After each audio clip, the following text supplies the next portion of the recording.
Okay, folks, in our last chapter, we were talking about macro issues in writing. In other words, we're talking about how the document actually hangs together, general document layouts, paragraphs, etc. We're going to be digging in deeper in this chapter in terms of how to really edit your document for what we refer to as micro issues. We're getting down to things like actual paragraph structures, words, etc.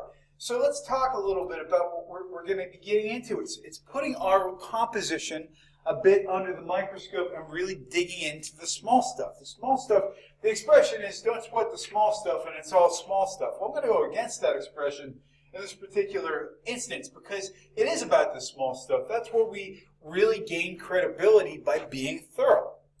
So here's some examples of how not to make mistakes in your writing.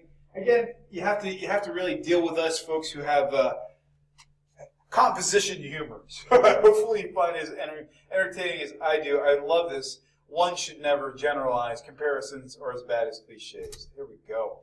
And again, why do we use spell check and why do we edit for context? Because, as this student says, I like Mrs. Edwards. She is my teacher. I like when she does math with us. I don't think anybody should be doing math with their teachers. So just remember, grammar can save you.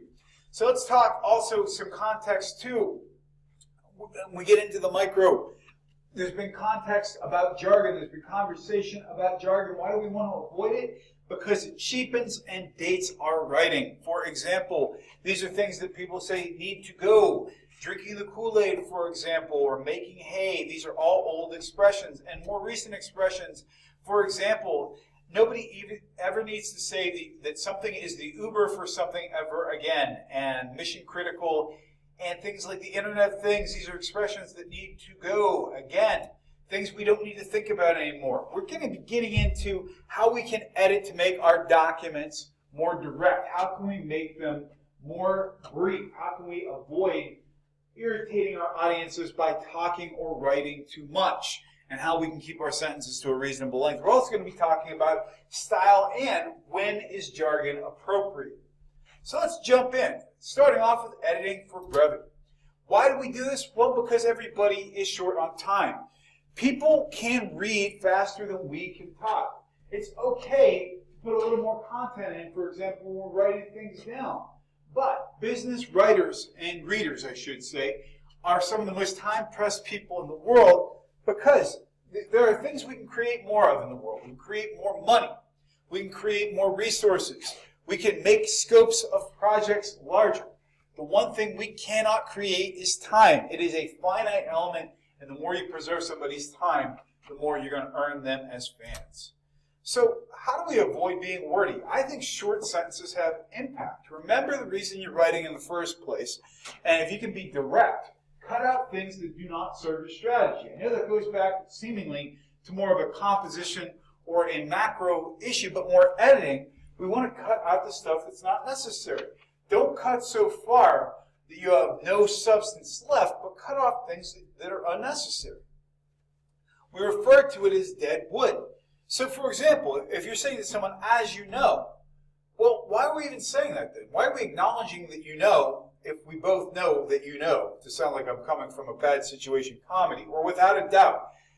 Probably my most hated expression, what is more? What does that even mean? This is just verbiage that eats up space. Again, if it's not serving you, cut it off. And in terms of linking verbs, to be is not great for business writing. It lacks any kind of zing. It lacks any kind of emphasis. And it really just puts an equal sign in the sentence. All this stuff, these kinds of verbs, suck the air out of sentences.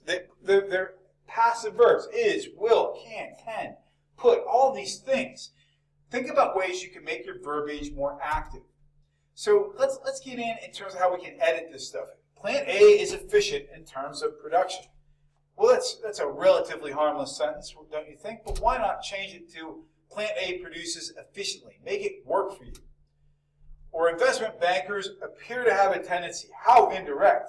How about investment bankers tend, or even better, investment bankers get an active verb in there. Investment bankers do what? Or we will set an agenda. Instead, why don't we write, we will plan an agenda. Nobody sets something. That's passive. We plan. Plan's a good action word. So let's look also, I don't know how many of you have ever seen Dr. Phil, but he always has this time in his discussions with his clients when he says it's time for us to get real. Or as he would say, it's time for us to get real. Well, we're going to get real in terms of phony subjects, and this is one of the biggest ways in which people abuse pronouns. Let's dive into this. This, it, they. You have opportunities to say things very directly and give people an opportunity to really understand a subject, but instead we're using indirect verbiage. Now, I want to say something about this. See what I did there? That's okay conversationally. It's okay to use pronouns.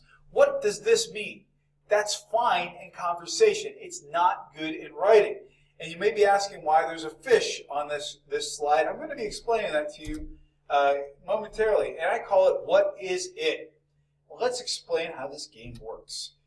If it's not specific, I want you to say, what fishing? Why am I saying this? There was a legendary professor here at St. Francis University who broke every undergrad of using vague pronouns. How did he do this? If you wrote the word this without something behind it in a sentence, like saying this means whatever, he would write in the margins of your paper, what, question mark, fishing, question mark. And that's how he taught us to always be specific. I know that sounds very strange, but let's look at some of these examples. What is it? This will help us improve sales. What is this? How about this initiative will help us improve sales? Or the new initiative will help us improve sales. Let's be specific. Let's make good use of time. It's important to note these improvements will save us money. What is it? We can save money with these improvements. Why not be more direct and action-oriented? Be really action-oriented. These improvements will save us money. That even sounds good. Anybody likes to hear saving money. They want value for their money. Well, who are they? Our customers want value for their money. There are many areas for improvement. How boring is that? Why not? Many areas can be improved, or even better yet, we can improve many areas. I didn't even put an exclamation point in the end of that sentence. So, what about prepositions? And again, the old expression is don't end sentences with a preposition. And we're talking about terms such as to, of, between, under, things that describe where something is or how it's connected. Of is the devil for business writing. And here's why I say that, because of just sucks the air out of sentences as well. Look at this terrible sentence and how we can keep this sentence going with the use of. Central to our understanding of the problem of the organizational structure in the XYZ division of the ABC company is the chain of command between the position of the division vice president and the subordinate departments, because although all of them are under this office, none of them is directly connected with it. Wow. Why don't we break this down a little bit? What are the important points? Well, we know that there's a problem with the chain of command. We know that the division VP and the subordinate departments under this division are not directly connected. But what does it even mean? Let's break it down. The organizational problem at ABC Company's XYZ division is centered in the unclear connection between the division vice president and subordinate departments. That's better.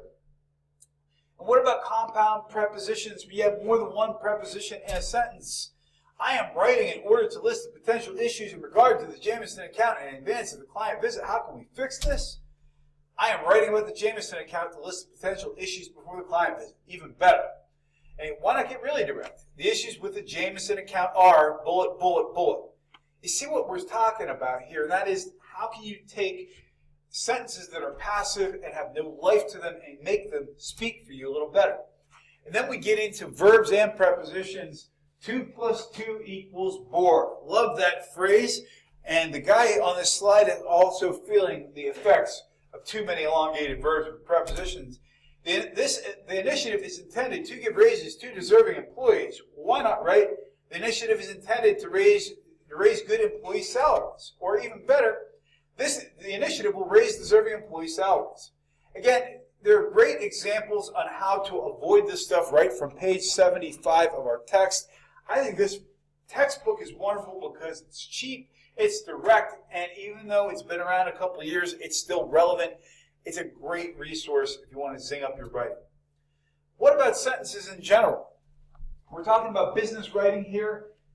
12 to 24 words is a good place to go. And that's not a hard and fast rule because you've got to have consistency. You've got to get your whole ideas out. The other thing, too, if you're using too many short sentences in a row, it sounds like you're writing in bullet points. So you need to have variety there as well. So the bottom line to all of this is, are you carrying your ideas through to completion, and is your writing consistent?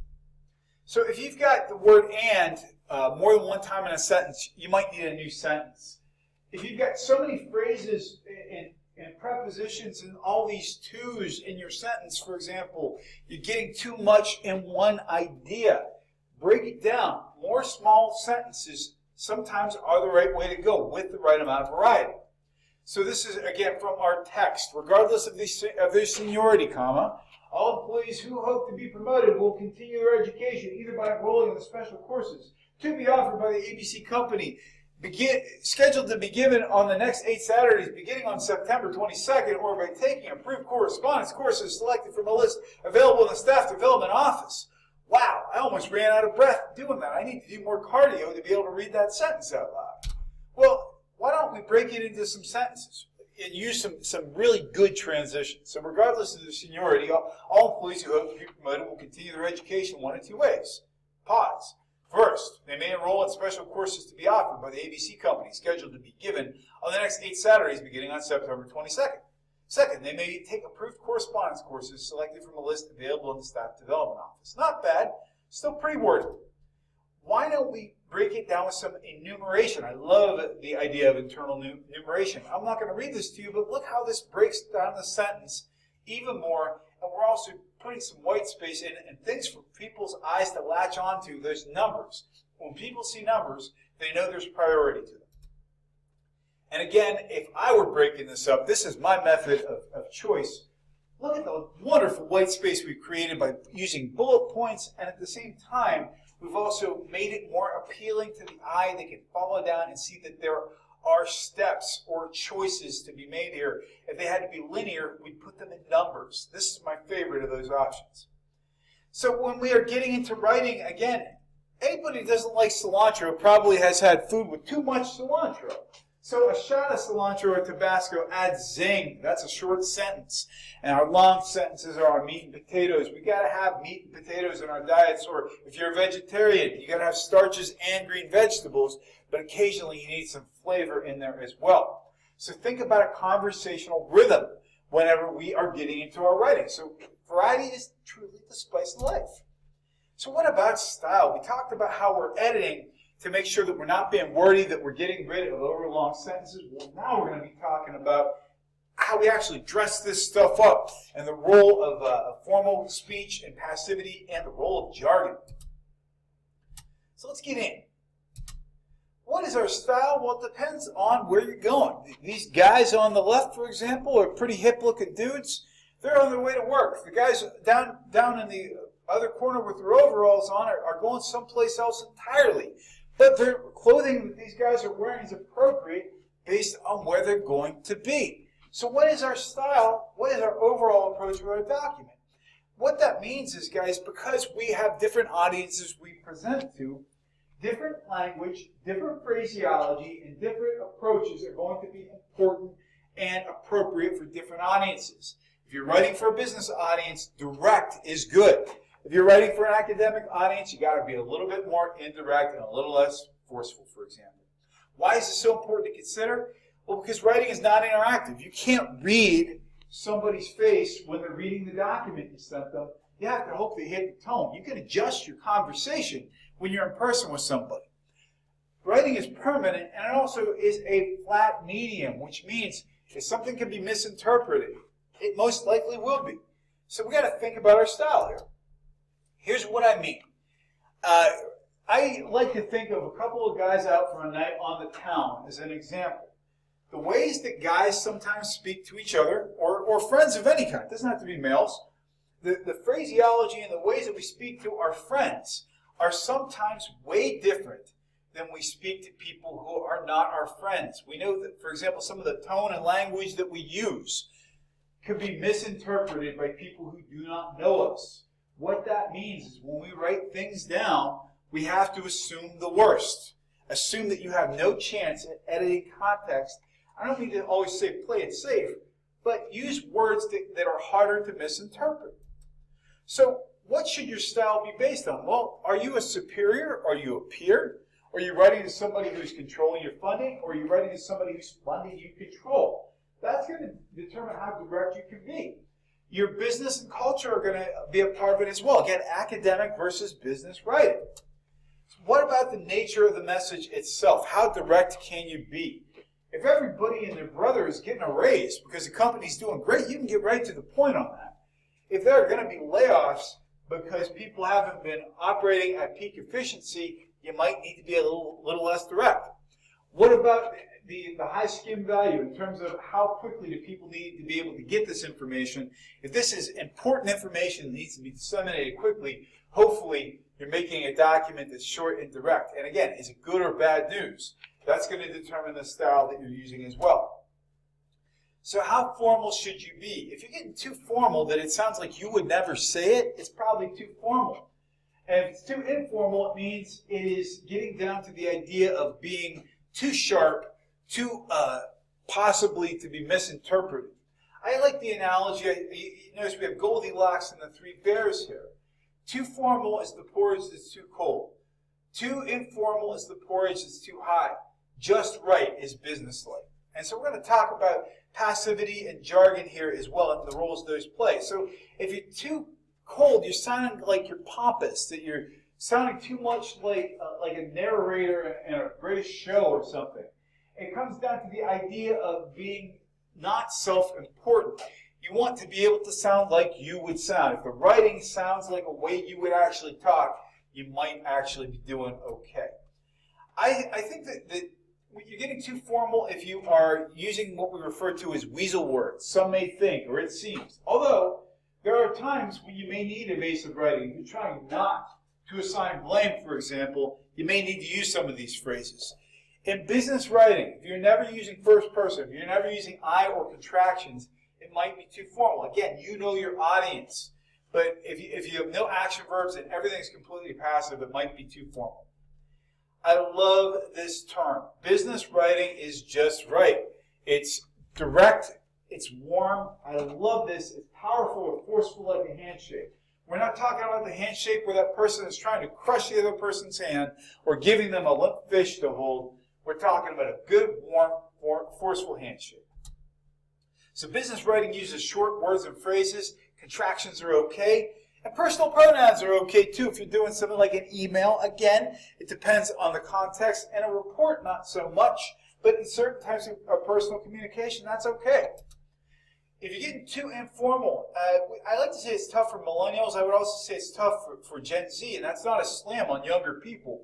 It just means you've grown up in less formal environments. Why do I put this in? Because, guys, we're talking about a multi-generational workplace where you got 5 generations of people, and a lot of the folks in management are still of older generations who do not deal well with this kind of thing. It's always a good idea to call somebody by their title, whether it's Ms., Mrs., Mr., etc., until they give you permission to use their first name. And again, in business writing, no matter what, acronyms or the idea of using smiley faces in business communication really has no place at this point. So yeah, no emoticons at this point. Again, what does bad grammar say about you? If you don't know how the difference between it's with an apostrophe and it's without an apostrophe is a possessive, get conversant with that stuff. You can discredit yourself very easily by using bad grammar or punctuation. This is one that our text throws in, so I throw it in too. It can be too informal in communication when you're multitasking as well.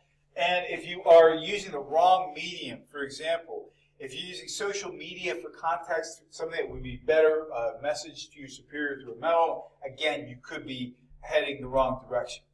How passive should you be? Again, there are situations whenever you need to be passive based on responsibility, or again, connecting to a previous sentence, or it could be cultural. Sometimes certain cultures prefer passive types of writing. If you can avoid passive tone, don't use it, for example. It also makes it difficult for the person who's receiving the communication to know who's actually communicating with them. So let's look how we can convert some of these passive sentences. Let's turn it around. The methods are explained in the appendices. Why not say the appendices explain the methods? Or we move the verbs around. The website redesign is expected to achieve. The website redesign will likely achieve. That sounds better. What about a sentence like this? Improved relationships will be gained. How can we reimagine that sentence? This approach will yield maximum results. I like that. It's more active. And instead of market share will be increased by, let's get imperative, we're going to increase market share. Again, you see how we're making things pop. Jargon should be avoided most of the time unless it comes down to efficiency. If it's reasonable to assume that everybody who's going to receive this communication understands the jargon and will increase the speed of communication, then use it. What I always used to say to my staff, however, if you can't explain something in common terms, how well do you really know it? Avoid jargon where possible. And guys, that is our little look at micro-editing. I hope you enjoyed this discussion today. I look forward to hearing from you very soon.